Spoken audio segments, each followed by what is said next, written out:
Hello, today I'm your host, Jay from Rock and Recovery. I've also got a special guest, also a former convict, author, Daniel Gray. He wrote The Man in the Medium, Man from the Medium, The Men from the Medium. Yep. from the Medium. And you wrote that in prison. I did. Yes. I wrote about 95% of it in prison with a pen and paper. And I finished it up when I got out. It took me about a year and 2 months to get the whole thing done. Did you have to do it on the 9 by 11 legal pads? Yeah, with a pen. Yeah. I went through about Yeah, the yellow paper or white paper? It was the white paper. Oh man, that shit sucks. I hated that paper. I hated those notebooks. I hated everything Yeah. about those places. Shit. Yeah, they're no fun. It's no place to go, you know? So, what was your inspiration behind writing that? Actually,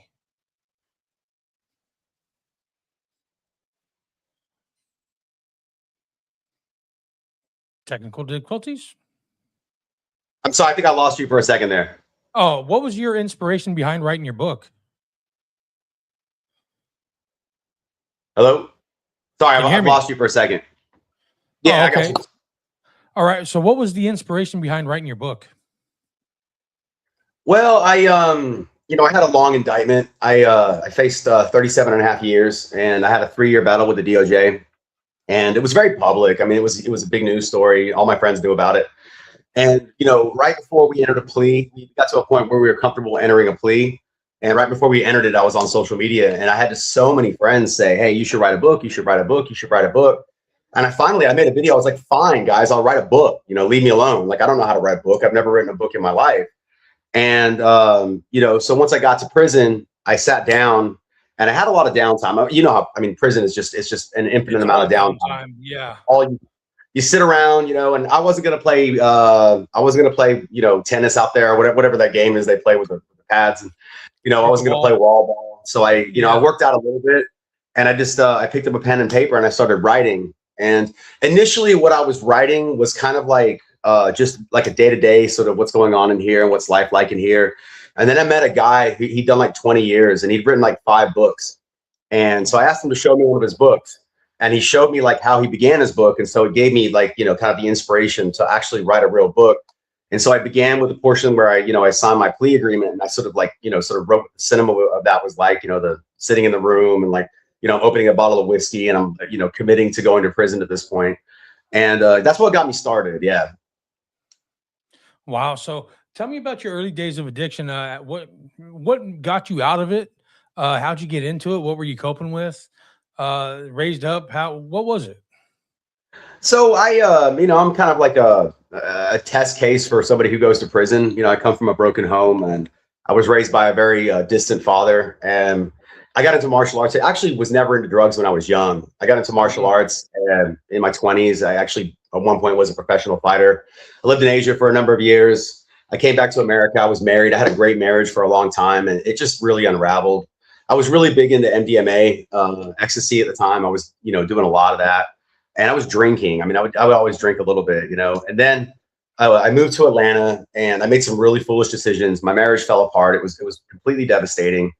And so I made the decision to move to Las Vegas. I said, I'm going to load up my car. I'm going to sell everything I own, and I'm going to move to Las Vegas. And looking back, that was probably the stupidest thing a man in my position could have done. And so I drove to Las Vegas. I moved into a 300 square foot apartment, and I started working for a nightclub on the Strip. And Vegas is what Vegas is. There's a lot of drugs in Vegas, and if you're by yourself and you're in a really broken place, you're going to find yourself in some very tough situations. And that's exactly what happened. So I found myself doing cocaine all the time. I mean, that's what everybody does in Vegas. And Cocaine and alcohol. Yeah. cocaine and alcohol, man. That's how that city runs. And I knew I was spiraling out of control. I knew I was making bad decisions. So I ended up ordering cocaine off the dark web. Which was one of the most. Yeah, exactly. I mean, I was so new to the cocaine world. I really had never done cocaine until about right before my marriage fell apart. And so I didn't know what I was doing. And I ordered cocaine off the dark web, and I stayed up all night, and I was doing whatever I thought was cocaine, and it turned out to be fentanyl. And I ended up having, I was walking down the Strip, and I was looking at one of the Las Vegas signs, and the whole world just spun out of control. And I remember all I said was, I need help. I need help. And the next thing you know, I wake up in an ambulance, and I'd bitten my tongue in half. I chipped my front tooth. I had 2 back-to-back tonic-clonic seizures. And that was kind of it. That was kind of a like, okay, this is a come to Jesus moment. I had a long conversation with the Lord that night about what my life was going to look like if I continued on, but it wasn't my breaking point.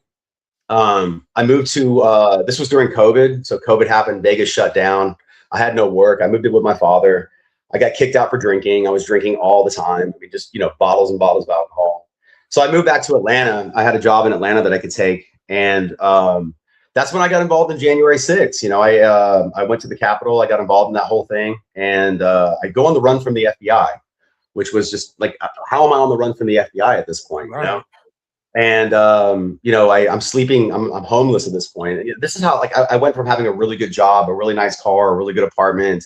I had a martial arts background, and all of a sudden now I'm sleeping on the floor inside of a job site. April passes, and April passes. It gets to May. I don't think that anything is going to come of the January 6th thing. And I'm driving to the beach, and I get pulled over by a bunch of police cars, and I thought it was mistaken identity. And all of a sudden it's get out of the vehicle with your hands up and lay down on the ground. And I did that, and then they pick me up, and I look around and I see all these FBI agents, and I'm like, oh wow, I've just been arrested by the FBI. This is very serious. And they take me into court the next day. I spend a night in Duval County, and they take me into court, and I find out I'm facing 37 and a half years in prison. And that was, there's low points in a man's life that you can come to, especially when you're dealing with depression and all that stuff, and the addiction that comes from it. But having to face that case, honestly, was the biggest blessing in my life, because there were some things I disagreed with about how the prosecution approached the case. If you've been through federal prosecution, it's very tough. And so we had a 3-year fight, and I had to find places to live. I had to sort of get my life together with the understanding that I was probably going to prison. So that was a very, very hard time in my life. But it forced me into a new position because I couldn't make any more mistakes. They were gracious enough. My parole officer was gracious enough to let me, not have to sit in prison the whole time. But that was tough too, because now I had to figure out my life. But it meant that I couldn't be out. I couldn't be doing anything. I couldn't be around people. And so, by the grace of God, I got indicted by the feds. And going to prison was probably the biggest relief in my entire life, because, in prison, you can choose to be sober. You can also choose to not be sober. But it's much easier in prison, I would say, because, it's insanely expensive to get involved in things in there. And so, yeah, prison and the indictment in prison is really what helped me out. Wow. So, on me, I did almost 20 years in prison, Oh, off wow. and on for at least 20, 7 at one stretch, some other time here and there, but it all added up to about 20 years. Mm-hmm. And it was so easy to get drugs in prison that I never worried about it, because I was an addict, I'm addicted. And yeah, what do you got? Okay, yeah, sure, I'll take it. Whatever. They were bringing it to me. It's like candy, so it was like, okay, it was just, it's very easy to not be clean and sober in prison, or to get clean and sober in prison. It's also very easy to not. Yeah, it is, because prison is it's kind of a hopeless place. And I think K2 or whatever they call it is big in prison now. Yeah, I never ever tried that, but you'd see these guys in prison, and they're smoking that stuff, and like they become catatonic and disconnected from the world, and I watched a guy fall over and have a full seizure in front of me. That stuff's very easy for them to get in prison, and so it's kind of the prominent drug. They can't test for it either. But I looked at that and I was like, I don't want anything to do with this, and they make a little bit of hooch in prison and stuff like that too. But the availability. I almost got that charge for manufacturing a controlled substance for hooch. Yeah. I was in a dorm. And so the way the dorm worked was the upstairs was kind of the wild place, and the downstairs was kind of like, where there weren't cell phones and everything was very contained. And I just chose to live downstairs. I would rarely go upstairs because, upstairs was where all the problems were. And, at that point, I'd really committed to doing something different with my life. And I was working on the book, and I wanted to get past this. And so I looked at prison as like almost like a rehab, and a place that I could get my life and my mind back together again. So how much time did you actually end up doing lockdown? I got sentenced to 30 months. I had a really, really good public defender. I'm one of the lucky ones who had a public defender who cared about his case. So we fought a hard fight. I mean, when you plead guilty, people only see plead guilty, but they don't understand the workings of putting together a very elaborate plea, pushing back against the prosecution on certain things. So the prosecution asked for 6 years, but the nature of the beast was I got 30 months. We fought really hard. And so I got the self-surrender, you know, and that was kind of a wild thing because I got sentenced and then I had a month and a half to get my life together, go home and get organized and get ready for prison. And that was the hardest part of my Knowing you're giving up that 3.5 years or 2.5 years. Yeah. Yeah, and as far as sentences go, I don't complain about that. I met a lot of guys who've done a lot of time, you know, and 2.5 years is kind of a blip on the radar for most people. So I end up self-surrendering, and I do 9.5 months in prison, and that's when I sat down and I wrote the book. And then ultimately, I was one of the guys who got pardoned by the president. So, you know, on January 20th, when Trump became the president, they pardoned us. It happened on television. I watched the whole thing happen on television, and I walked out of prison at midnight. Wow, that's crazy. And you got pardoned and then legit left the same day, huh? Yeah, it was Wow. it was a wild scenario, you know. I was in there with another guy who was a January 6th defendant. We're watching the TVs and you know, we're kind of waiting to see what's going to happen because there was a lot of talk about the pardon and everything. And nothing was happening, so we kind of resigned that, you know, we're not getting out tonight. Maybe this is a longer thing, maybe it won't happen at all. And then, you know, Trump, he's speaking in the auditorium and he comes out and he's like, "To my January 6th hostages, you guys are going home tonight." And I'm like, "You got to be kidding me." You know, wow. And then my case manager, it was actually a holiday that day too. So we only had like minimal guards. I'm like, "Who's going to check us out?" And so my case manager, she comes in, I haven't seen her in a month. She's wearing jeans, you know, and she pulls me into the office and she's like, you know, "Daniel, I have a letter from the administration. You've been pardoned by the president. You're getting out of here."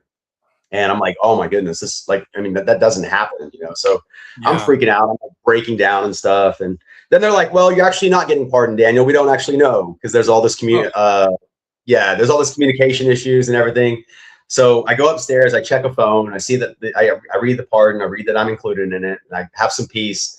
I go back to my dorm. A CO comes in at like midnight, shines a flashlight on me. He's like, "Hey, are you Daniel?" I'm like, "Yep."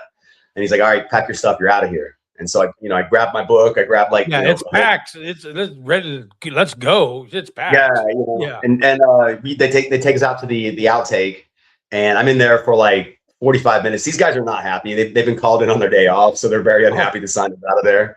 You know, but I've never met a happy CO, anyways. So no, not really. You know. We walk outside. They got 3 vans waiting for us, and they take us home, and they have clothes and everything. So it was, you know, like I'm not somebody who has like a long, you know, strong prison story, man. I was in and out of that place. Be grateful. That's it. I know. And that's what I mean is I met a lot of guys who did a lot of time, and for things that honestly, like, they probably shouldn't have done more than 2-3 years for. They got 20-year sentences, you know, the mandatory minimum, 3 strikes you're out stuff. And you know, when you meet those guys, you know, when I went into prison, I was like, "Man, this is so unfair. This is so wrong."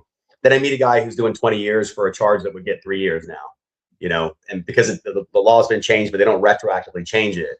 And so he's sitting in there watching guys come and go 3 times for the same thing he did. And, you know, it kind of taught me that, like, you know, if he can have peace with his situation, I should have peace with my situation as well. Absolutely. So tell me a little bit more about your addiction. So you went to prison. Did you come out and stay clean? Oh yeah, man. Like I'd already committed. I got back into drinking again right after I signed my plea agreement because it was just a lot of emotion and stuff like that. But I'd already committed in my mind that I was going to be a different person getting out of this. You know, the first thing for me was I looked at my situation honestly, and I was like, man, like, it wasn't just the FBI indictment. It wasn't just the January 6th stuff. It wasn't just the marriage. This is like a pattern of descent that I ended up on, you know, and it started with me deciding that I didn't care about my life anymore. You know, and I went from being somebody who had big hopes and big dreams in the world to being somebody who was very nihilistic, you know. And so even before I went to prison, I'd made my mind up that I was going to be a different human being coming out of this situation, no matter how it worked out. And so, yeah, going to prison was I looked at it like, cool, I can get away from, like, there's not going to be a liquor store in there. There's not going to be anything else. But I'd gotten away from drugs probably a good 6 months to a year before I even signed my plea agreement. So I was starting to straighten up. I was starting to, you know, kind of make better sense of what I wanted to do. And getting out of prison was tough. You know, it really was. I was homeless again, getting out of prison. You know, when you get pardoned, you don't get a halfway house. And so I didn't have any network or structure or anything or family to help me out, not in any real way. And so I had to kind of grind my way back up again. But I knew that any one misstep and I'm right back where I started, you know. And if I get a DUI or if I get pulled over, if I get into a fight somewhere, I'm going to be back in the news again. And the last thing I want to do is put myself back in that situation. So I committed in my mind and my heart that I wanted a completely different life, and that I was never going to put myself in this situation again a long time ago. The prison time was perfect. I could work out. I could, take care of myself, get a good night's sleep. And then when I got out, it was tough, but I just didn't let any bad influences around me at all. And I Did you actually go to like meetings, or did you go to any type of meetings or group type any sessions or anything? Not really. I have a really good friend of mine who is a pastor at a church who's been through addiction, and I've been going to his church a lot lately because they deal with people who have, addiction problems, homelessness. They do a lot of outreach. It's a very ground floor kind of working church. So I go there a lot, but I'm really a closed book, and so when I got out of prison, I spent a lot of time just by myself, and I kind of didn't talk to any of my friends, even the people who were supporting me in prison. I kind of had to rebuild my relationship with them because when I got out, I just wouldn't answer my phone. And I think that was a defense mechanism where I was like, if I end it, people wanted me to go out and party with them. Come on, man, let's celebrate. You're out of prison. And I'm like, dude, that's a horrible idea. Right. And so I really turned my phone off, and I started working, and I had a few jobs not work out. It was just misalignment. I took a sales position, and I got fired from the sales position because I'm pretty sure they figured out what my background was. If you run my background, I don't have a criminal record anymore, but if you Google me, you're going to figure out a lot about me pretty quickly. And so I got fired pretty quickly from that job, and it was devastating. And so what I did was I stayed in my apartment and said, I'm going to finish this stupid book that I started. And that was really my only focus, because I was so far through this book and I put so much effort into it that I was like, look, if I finish this book, I've actually done something special here, or it's special to me. You know what I mean? Like I went through this hard situation and I made sense of it, and I have a book that I can stand on now. And so that's what I did. I got out and I spent a good 4 months just sitting in the apartment, just I finished the book off, and then I had to talk to text the book into my phone because I had no Wi-Fi in this apartment that I was living in, So I spent like another month just talking my book into my phone. Like, the book's really emotional. Yeah, it has. I mean, I'm very honest about everything that happened in there. So like, I'm having these moments where I'm like talking about my, the divorce I went through and my struggles and everything else, and I'm breaking down texting my book into my phone. But I finally got it to a manuscript. I finally sent it out, and I've been working really, really hard about getting it published at this point. So, we'll see what's next. But I've made some pretty good steps, and yeah, that was kind of. Well, it hasn't quite been published yet.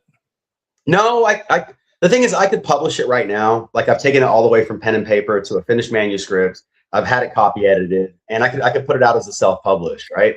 But I spent a lot of time thinking about what do I really want to do, because I put so much work into this that if I self-publish it, that's fine. I'd be proud of that. But I do want to see if there's an opportunity to get actual publishing, and that's a long play, man. You got to get a literary agent. The literary agent has to go to a publisher. They're going to want to revise your book and everything else. And so I stepped back probably about a month ago, and I was ready to get it published. I'm like, I'm just going to put it out there. My friends will buy it and I'll be happy. But then I thought about the amount of work that went into it, and then the fact that it coincides with a moment of history in America. And I'm like, well, I should at least give myself a shot here to see if I can get actually published. So that's what I've been doing for the past, few weeks. I'm reaching out to literary agents and stuff like that. I'm going to give it a shot. I've got probably a 90-day window to see what it looks like in that 90 days. And if not, I'll just publish it myself, and I'll sell it to 5 friends, and I'll be happy, So going back to the addiction, so do you really think your alcohol and drug addiction led up to January 6th to you being there? I think so. I want to be careful here, because I don't want to place blame on, Right. external things, like this was addiction's fault or something else. Right. But, I think it's very important that I'm accountable for getting myself into the situations I got myself into. But absolutely, there was a huge component, right? So I leave Lago Vista outside of Austin, Texas, with my dad. I was drinking all the time. I end up in Atlanta, Georgia, and I'm doing Molly, I'm doing coke, I'm drinking all the freaking time, and I'm living in a friend's apartment, and I'm sleeping on the floor. And I start doom scrolling into all these conspiracy theories, and I get myself pretty much radicalized. Where looking back, I was upset. You know what I mean? I was very, very upset about my situation and my circumstances. And I think I externalized it, where I was looking at something that I thought was corrupt, and I said, okay, I'm going to get myself involved in this. Now, the truth is, I had no idea what I was getting myself involved in. I didn't know that it was going to be this enormous thing. I just had a lot of animosity in me, and I was my mind wasn't right. I wasn't thinking clearly. I can remember multiple times where I was inviting conflict into my life with my managers, with people that I would meet in the streets. I was openly looking for some type of disaster to happen, and I found it. And I found it in the biggest possible way that I could have, outside of losing my life. So yeah, I do think that my mind was very warped. I don't think I had a sober and a clear mind, and I think that Right. the deeper issue for me was that I was just very, very hurt by everything I'd been through, and I wasn't Just willing to acknowledge. angry. Yeah, and anger is like a secondary emotion. Like It is. anger is not what you lead with. Anger is like the response to like hurt or like pain or guilt or something like that. So you project anger out because anger feels strong and it feels powerful and it feels directional. And so, I allowed myself to become incredibly angry, and it wasn't just politics. It was everything. It was work. It was my relationships. It was friends, uh, people I'd run into in the streets, anything like that. I was really putting myself into tough situations. And so, yeah, I don't think, I think the addiction was actually trying to mask all that. It was getting me to bed at night. It was taking away some of those feelings that I was having, but ultimately I was just downward spiraling. So, do you think writing your book helped you get rid of whatever you're holding on to? Was it sort of therapeutic? Yeah, I mean, it really was. And like I said, when I set out to write this book, I really didn't know what I was doing. I just started writing things down, but I had a lot inside of me that I just hadn't told people about. And so I'll move backwards here. So whenever I did my plea agreement, right, I made the decision that I was going to sign a plea agreement, and if I was going to confess to things, I was going to confess to everything that was going on in my life. And so when I signed this plea agreement, I wrote a 4-page letter to the judge. I wrote about my issues with drugs and alcohol and everything I'd gone through and so forth. And so that was kind of the beginning for me. And I did that knowing that doing that meant that I would be in the media as somebody who had drug and alcohol problems and everything else too. But it was a stopping point. I was like, if I do this here, this is me confessing that I've had these problems, then I'm holding myself accountable and I can't go back. So I think signing the plea was the beginning of that. I was like, okay, if I sign this plea, I'm gonna be incredibly honest about every problem that I've had so far. And then when I got to prison, I still had a lot inside of me that I wanted to talk about. But I'm not. The problem with me is I don't really have people that I talk to. you know, I don't Right. really share. Yeah, I don't really share my story with people. I'm a very guarded person, and I had a really cool cellie. Like my cellie was an awesome guy. He had some issues with addiction too. He's doing great now. He's got his life together. I'm very proud of him. But so I would talk to him a little bit, and then as I was writing this stuff down, I was like, I'm gonna write this as honestly as I possibly can and talk about every problem that I've had. And so I sat down and I was just writing all this stuff, and I got about halfway through it without even rereading it, and I just thought this book is not going to be good. I mean, I don't even know what I'm doing here. And I went back and I reread it, and I was like, wow, I've actually written something pretty substantial here, at least based upon my own understanding of a book. And I'd read what I'd written, and I'd read how I'd interpreted the situation that I went through, and I could see that there was closure in there. That I'd been honest about myself, and I'd been honest about what I'd been through, and I'd taken accountability for it, and I could see that I was writing my way out of it. In a strange way. I went back and I read a whole section about the Vegas issue and everything, and I read it and I was like, wow, like I can't believe these are my thoughts. If that makes sense. You know what I mean? And so yeah, absolutely, 100%. It was very therapeutic. The most therapeutic part for me was when I actually finished it. When I was like, okay, I've got this book finished, and I sent it off to a few friends of mine, and they came back and they were like, this is a really good book. We're really proud of what you've done here. And I was Wow. like, wow, I've gotten through this thing. And I talked to a friend of mine. He's like, Daniel, you've gotten through this. Like, when you go through a really tumultuous period and a very traumatic period, it's very hard to detach from it. It's very hard to say it's over. And he came to me and he said, you've gotten through this and it's over in your life and you're an author now. And I was like, wow, that's absurd. That doesn't make any sense. How did that happen? So Right. yeah, I mean, I think that was huge for me. I think everybody needs a conduit to get out. Like something they do. And for me, that was it. That was your way to vent, is just put it all on paper. Put it all on paper, and be as honest as I possibly could be about it. So now that you're back out on the streets, you're not inside, so you're back out on the streets. What do you do to maintain your sobriety? And when you feel triggered, if you are, how do you manage that? It's funny because I really don't have any desire to do drugs anymore. I just don't have any desire. I think what happened for me was I began to seek peace in my life. I started thinking about what's really important. And after going through all that and all the attention and everything else, and just the identity collapse that came with it, I started thinking about like, what's a valuable life? And I look back at being in prison, and I was like, man, I was actually happy a few times in prison. So if I can be happy in prison, why can't I just allow myself to be happy in the real world? And I guess what I'm learning about myself is that a lot of what I was going through was very reactionary. It was based upon putting Mm. myself in very turmoil-based situations. Going through a very, very tough divorce, having this big identity collapse thing happen, and I think that the drugs and alcohol were the solution for that. But people who know me now, they know I go to bed at like 9 p.m. I'm a very guarded person. I live a very simple life now. And, I just changed my perspective on what I really wanted in life. And what it really was I want a life that's peaceful. I want a life that's enjoyable. And, I want a life that's measured and controlled and that I understand. And like, that's been like an incredibly enjoyable life for me, And so like, I don't think I shouldn't speak like this, but I don't think I'm ever going to have a problem with addiction again, as long as I control my emotions first, if that makes sense. And I 100% agree with you on that. Actually, Mhm. something similar happened to me. I had a traumatic event in my life, and me and God had a long talk, and he's like, "All right, well, here you go," Mhm. and I haven't had like a literal craving for it at all. So I like to say that the want or the will or the need of it is gone, but Mhm. that doesn't mean the addiction is necessarily fixed, because I know if I went back to it, I'd be back to it. Yeah. Yeah. And I think that the same is true for me. I think just after going through all of that, that whole, like you said, you had a conversation with God. Like I talked about how I had that overdose, right? And I literally had to sit down in my 300 square foot apartment in Las Vegas with God. And I asked, and it was this conversation about, is this how you want to die, Daniel? And I was like, well, no, I don't want to die like this. And it's like, well, God was kind of like, yeah, this is how you're going to die if you continue doing what you're going to do. This is the expected end for a man who lives your way, And I had to make peace with that too. Like if I continued doing what I was doing, I was going to die in a way that like was very unglamorous, and it was not something I would be proud of. It was not. It was, it'd be tragic. I'd be a tragedy. And I it's very easy for me to put this off and say, okay, I wasn't raised this way, or this wasn't in my life, or that wasn't in my life. But ultimately, I'm the one who's in control of my life. And I have to make the right decisions.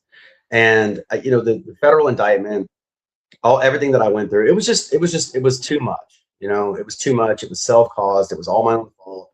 I ended up in prison. I lost everything because of it.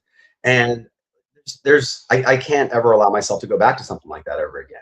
I Right. know what that path looks like. And that's what people don't understand. It is a short path. It doesn't take a long time for your entire life to fall apart.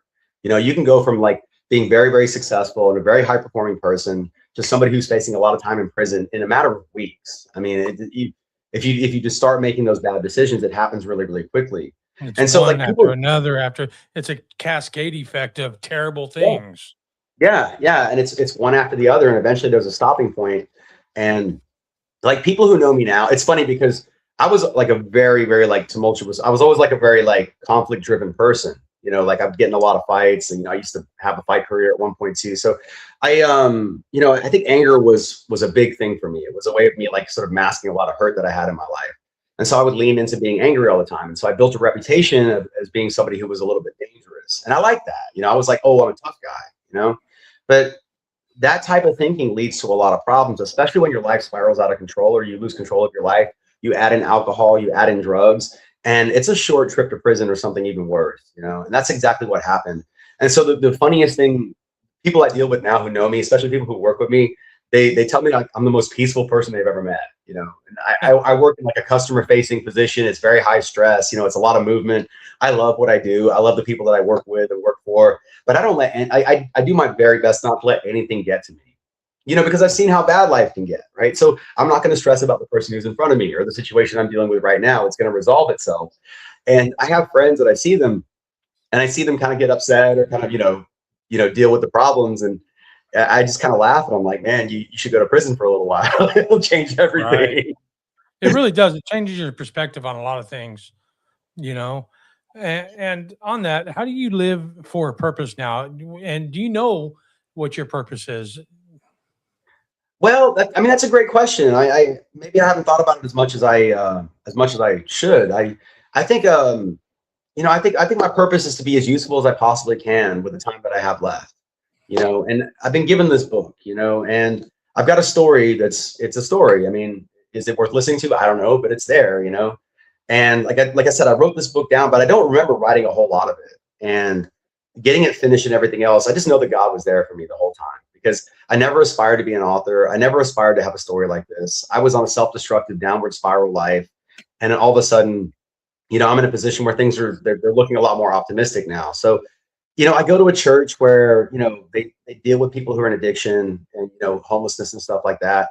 I don't have grandiose goals for my life anymore. I don't look at my life as like, I want to be famous or I want to be, highly successful or I want to make a lot of money. I just don't see a lot of purpose in that. I'm 45, I'm turning 46 years old. I'm not trying to become rich. I'm not trying to do any of those things. I think I want to honor God with what I do.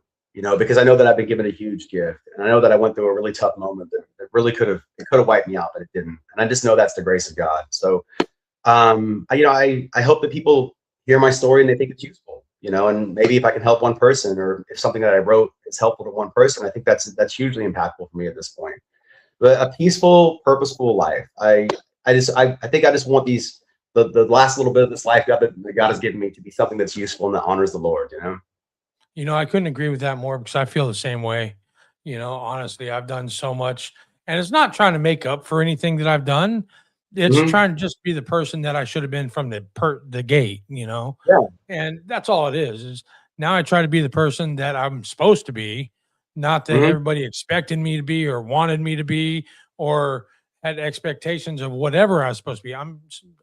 Live the life, and I just want to be the person that I'm supposed to be, you know, and that's supposed to be from God, you Mhm. know, and that is being kind, doing the next right thing, helping Mhm. somebody out, it's very simple. It's really very simple, you know, Yeah. and once people realize how simple it is, because yeah, you got a book of instructions on how to do it, but it comes down to freaking one thing, love thy neighbor. That's all it Mhm. comes down to, Yeah. you Yeah. know. It's It really is. it's really that simple. Yeah. I mean, it really is. It's. I like how you said that. Do the next right thing. And I'm in a position where I come from a very divisive background. Being a January 6th defendant, obviously, like there's a lot of people who greatly support me. There's a lot of people who have very negative feelings about me.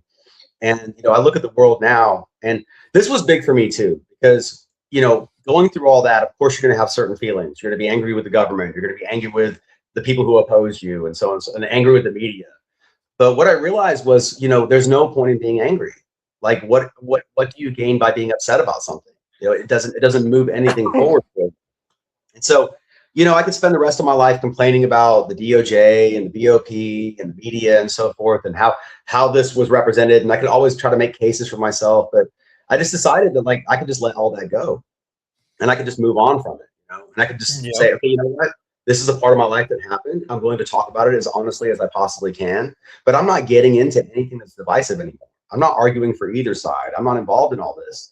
And I have a tremendous amount of empathy for I see these people, and with what's going on in politics now, and there's been some issues where people have gotten themselves into conflicts with police and so forth. And I'm like, pay attention to what happened to me.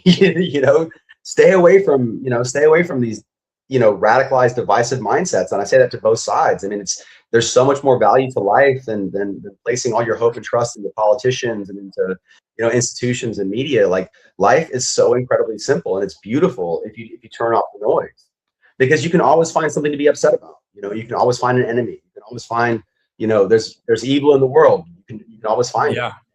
If you want to spend the rest of your life seeking out the evil that's in the world, that's going to be a very, very, exhausting and draining life.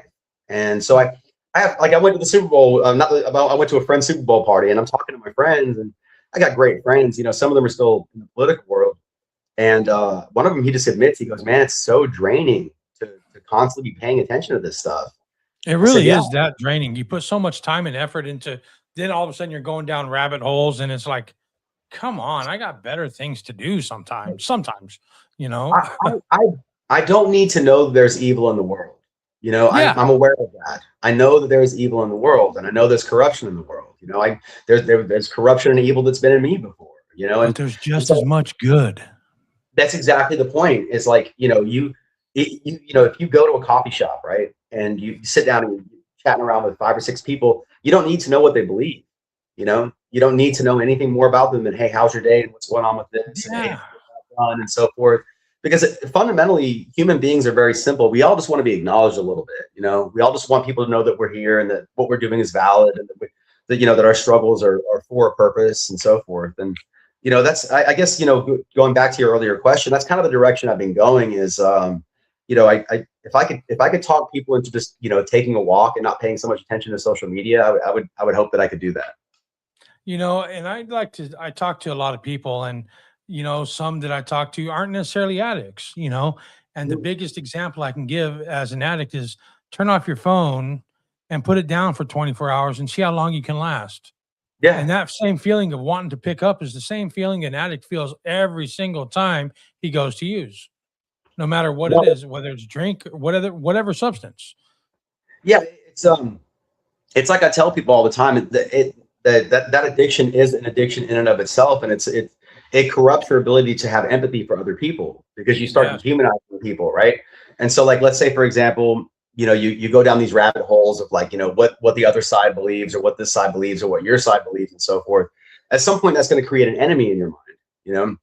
And you know, so I hear people all the time. You know, people find out that I'm a January 6th defendant, and you know, if they're very, very conservative, they're going to tell me some things that I'm like, man, that's probably not a good mindset to have. You know, Yeah. because Yeah. people don't really know that I've been through this process and I've allowed myself to have peace with it, and I want to walk away from it. It's something different, Right. you know. And you know, some people are like, you know, these people are so evil, and I'm like, man, look, the world is evil. You know, there's Yeah. evil everywhere. You know, but we're called to love our neighbor. It's not your conservative neighbor, or your liberal neighbor, or anything else. It's just your neighbor. You know, and you know, I can't allow myself, if I tried to be angry at every single person that I thought, you know, disaffected me during my struggle, I would have no end to it. You know, every reporter, every media person, every person on social media, and you know, like, at what point do I absolve myself? I couldn't fight that battle if I wanted to, you know. And I just realized that at some point that, you know, if I try to push back against this stuff, I'm not going to get anywhere at all. I'm just going to exhaust myself. And so I said, you know what? That's fine. You know, these are the problems that I have. Yes, I've had drug and alcohol problems. Yes, I got myself into a radicalized mindset. Yes, I went to prison for it. Yes, I've made my amends with myself. And yes, I wrote a book. And yes, I'm moving forward. And take it or leave it. You know, that's fine.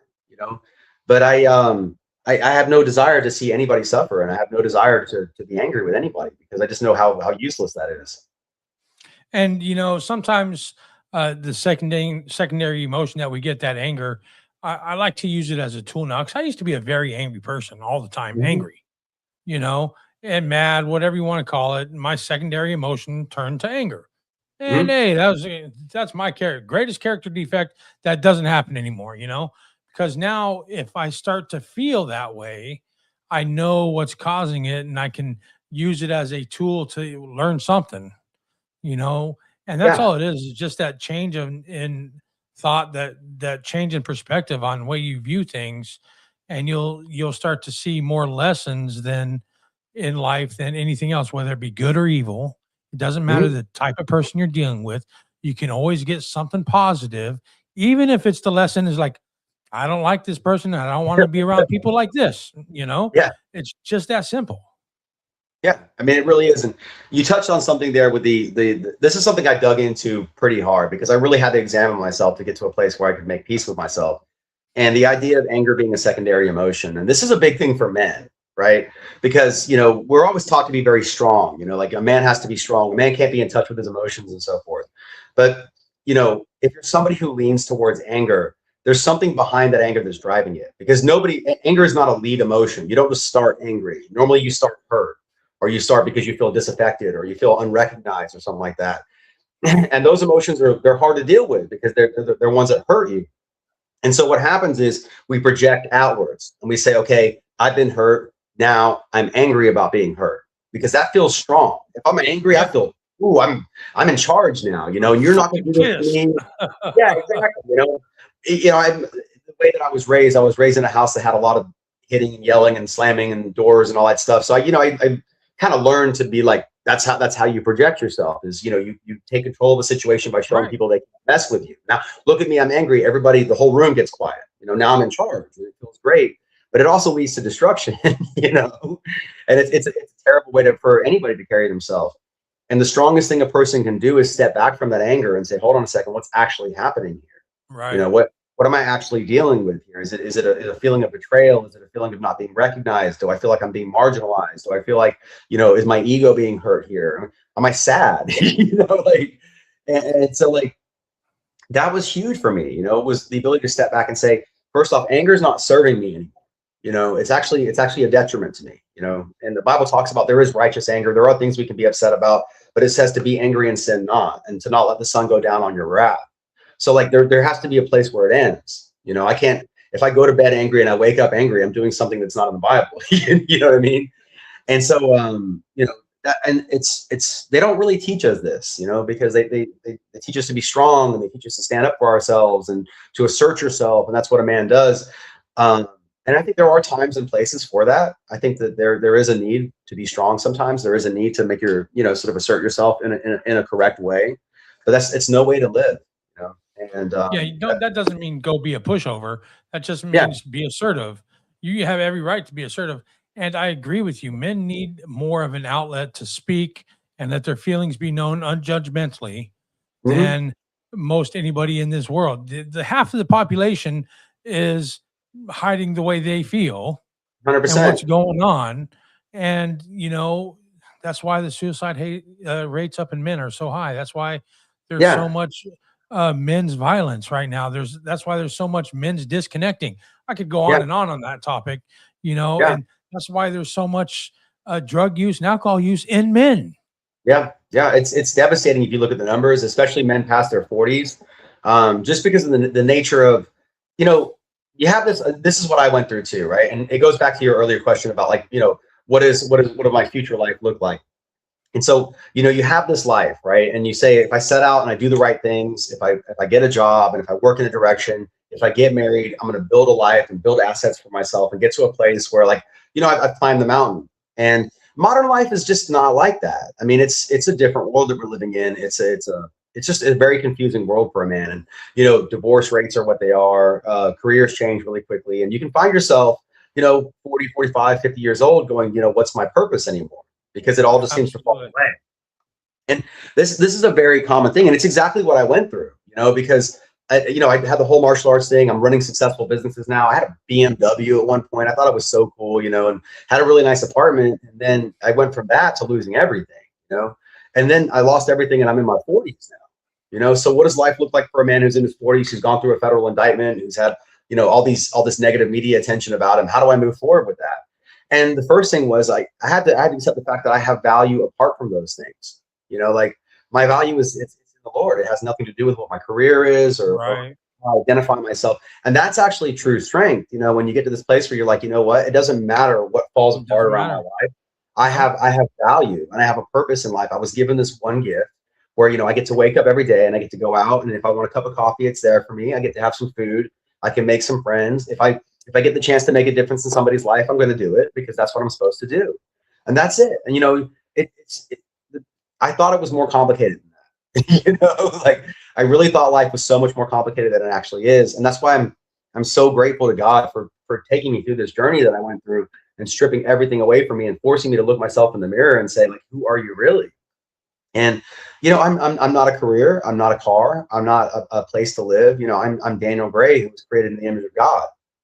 And I'm going to live with that understanding and that purpose for the rest of my life, and that is like, I'm not a depressed person. Like I'm a very joyful person. Like, and it's a strange thing, like it's a strange thing to go from being like depressed and confused and angry and bitter all the time to being like, I'm happy with the life I have and I'm at peace. And there's nothing more valuable than peace, I 100%, I think we all strive for peace. And I think we all have different meanings of what peace is. So, to the individual that's looking for their peace, first start, I'll tell you what, wake up and be grateful that you woke up. Doesn't matter how bad the day was yesterday. Today's not yesterday. It doesn't matter how bad tomorrow might be. It's not here yet. It's out of your control anyway. You know, wake up today and just be grateful that you're waking up. Yeah. So one of the best, I have a really good friend of mine. He's a mentor I know from martial arts, and he's very successful. I've seen him climb the mountain. I've seen him go from having nothing to be doing very well in life. And he's been with me through the struggle that I went through. And he gave me some advice one time that I always talk about this. He's like this, like life is like this. It goes up and it goes down. You know, you have a big money day where you make everything. Valleys. Yeah, and then you lose everything the next day. And he goes, the key to life is finding this right here. This middle ground, right? Where, okay, I had a great successful day in the stock market. Okay, I'm right here. Oh, you know what? Everything didn't go so well today. Okay, well, I'm right there. You know, like he said, you know, when your highs come, they shouldn't excite you too much. And when your lows come, they shouldn't bring you too low either. You should always just be at peace with everything that's happening in life, because you can't guarantee anything. You can't guarantee what's going to happen tomorrow. And you can't wait for it to come. You can't be like, in a year, I'm going to be peaceful. Once I have this, I'm going to be peaceful. You know, once I have that. So that's why I say going to prison was huge, because I get to prison and I'm like finally not on social media. You know, I'm finally not surrounded by drugs and alcohol. I'm finally around people that, like, the truth was I actually met some really good people in prison. There are decent people in prison. There's some very not good people in prison. There's some very not good people, but there are decent people in there. But you'll meet guys who've done 10, 15, 20 years in prison, and they've just had to make peace with it, you know? And so they go work out every day, they go to church, and this is the life they have to live. And so they find a way to say, okay, I'm going to be happy living this life. I'm not waiting till I get out to find happiness. And I met one person in particular who I talk about a lot. He's in my book, but he got sentenced under the 3 strikes you're out laws, right? And so he got 25 years for selling drugs. It's like a handful of drugs. You know, it was what it was. Like, I'm not condoning selling drugs, but I also think there are better ways to deal with a person than putting him in prison for the rest of his life. Absolutely. And so I'm talking to him, you know, and I'm talking about my case. He's talking about his case, and he's seen guys come and go now because the laws are different. So he's seen guys come and go like 20 times for the same thing he's done. And I was like, you know, how do you deal with that? And he looked at me and he goes, well, you know, crime was really bad back then, so that's what they had to do. I was like, wow, man, like, I can't believe that you could be in a situation that I see as objectively unfair and you've made peace with it, because it's more important for you to be comfortable and happy every day than it is to be affected by it, you know? And I was like, if he can do that in prison, I can do that anywhere, you know? And if I can find my own peace in prison, I can find it anywhere in the world. That's very true. So if there's one thing you want anybody to take away on this conversation, what would it be? There's a few things. Go for it. Yeah. So the first thing is that, like, you don't know what the beginning and the end is. So, like, the analogy I use is like God looks at us like a creature who has a beginning, a middle, and an end, right? But we only see the next few steps in front of us, you know? And so I spent all this time under indictment, and I was stressed out, and I thought it was so unfair. And it was just like, I probably aged myself 10 years in a 3-year period, just stressing on social media, worrying about my case, trying to fight everything. And I prayed and I prayed and I prayed for the result that happened, right? And I was like, God, take this away from me. God, take this away from me. God, take this away from me. And I kept praying that prayer, right? And I just thought that God wasn't answering me, you know? But the truth was that God had answered that prayer the first time I prayed it. But it was, Daniel, I'm taking this away from you January 20th, 2025 or 2026 or whatever it was, you know, 2025, but you're going to have to get there, you know? And so sometimes calamity will come into your life, you know, and sometimes, like, hard times will happen. And, you know, our first inclination is to want to, like, you know, challenge God. Why would you do this to me? Why would you allow this into my life? Challenge or blame them. Yep. Yeah. Why would you bring this into my life? You know, what have I done to deserve this? And that's not how life works. You know, it's much different, you know? And so the first thing is, like, I have this thing where I kept asking God what his will was for me, you know? And there's a verse in the Bible that says, rejoice always, pray unceasingly, and everything give thanks, for this is the will of God in Christ Jesus concerning you. And once I read that, I was like, so what you're telling me to do is to rejoice, pray, and give thanks. And that's literally it. You know, when I'm going through a hard time, I don't really have to do much. You know, I just have to rejoice, pray, and give thanks, and trust that God's going to work this thing out for me, you know? And so that's the first thing. Like, you know, you can go through an insane ordeal. You can lose everything in your entire life. You can be, you know, blasted in the media. You can have your entire character torn down, and you can find a way to still be standing after it, you know, and it can actually be a good thing for you. And sometimes it's actually what you need, you know? And the second thing is, like, you know, when you're going through a hard time and you want your life to change, you know, there's a process to do it. And the first part is it's this accountability portion where you become exhausted, right? You say, I can't keep doing this anymore. And the accountability portion is, well, how did I get myself here? What did I do to get myself here? And it's extreme accountability. It's not like, okay, well, this happened, but this person did this, and then this happened, but this person. It's okay. What was my role in this that got me into this situation? And once you get there, it's actually very easy to change. You know, you pick a different direction. You know, it's a mindset change where you say, okay, this is what I've been doing. I'm going to do something different now. And I'm going to do it without the expectation of there being a result. Like the example I use for me is I sat down and I started writing a book.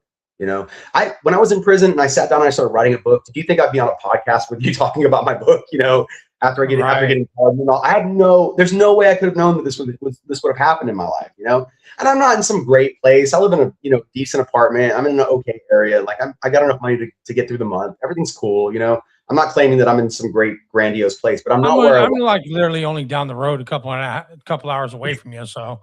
Yeah, you know, like I live a modest life. Don't get the wrong idea. I'm not claiming any grandiose victory here, you know, but it's a huge victory in my mind, you know, because I sat down inside of prison and I said, I'm going to start writing this book, and I have no idea what the expectation of the result is going to be. I'm just going to start doing it. Never written a book. I have no idea what I'm doing, you know, but just doing that consistently, right? And staying consistent and not expecting the result, just knowing that this is what you're supposed to be doing. And you'll look back in a year and be like, how in the heck am I here now?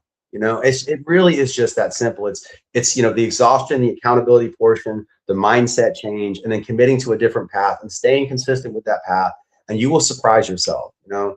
And like there'll be these big movement, you know, it's like a plateau, and then it's like you go up, and you plateau and you go up, where nothing changes and everything changes. Nothing changes and everything changes, you know. But you just commit yourself to this idea that I'm going to do something different consistently for a long time. And then you'll surprise yourself. Life will completely change from underneath you. Absolutely. Well, Daniel, I appreciate you coming on this show today. Why don't you give your name out your book, and when's the possible publication coming on? You know, I'm going to see what I don't want to push you into a date or anything, but tomorrow? No, definitely not tomorrow. So I'm going to see. So here's where I am with it. It's completely finished, and I could totally publish it tomorrow if I wanted to, you know, and that might be what I do.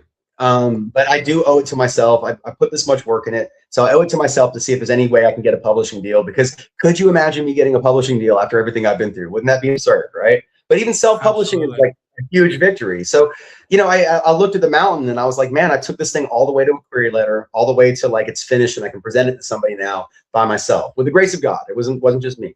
So I'm like, you know, don't I owe it to myself to go? Whatever happens. Just wait and see what happens. Well, so I got a 90-day thing where I'm reaching out to some literary agents. I got somebody I'm actually going to talk to when I get off with you, and we'll see. You know, because publishers might not want a book about a January 6th guy. They might. I don't know. I have no idea. You know, but I'm going to give it my best shot. I'm sure the right one will. So yeah, you know. And so, but the truth about it is, if that happens, it's going to probably push it out for about a year, because that's how that works. Okay. You know? But you know, in 90 days, if I don't see the traction that I'm looking for, I might just say, okay, you know what, it's time to publish this book. I'm going to get behind it. I'm going to go grind and see how many people I can talk to about it and see how far I take it on my own. So it could be a few months. Awesome. It could be a year, you know, but I'm going to go as far as I possibly can with it, you know, by the grace of God. Well, I'll definitely be looking for it on the shelves or in Amazon, probably Amazon. But yeah, I'll definitely be looking out for it. And when it does hit, I'm going to hit you up. I'm like, hey man, I need you to sign my book.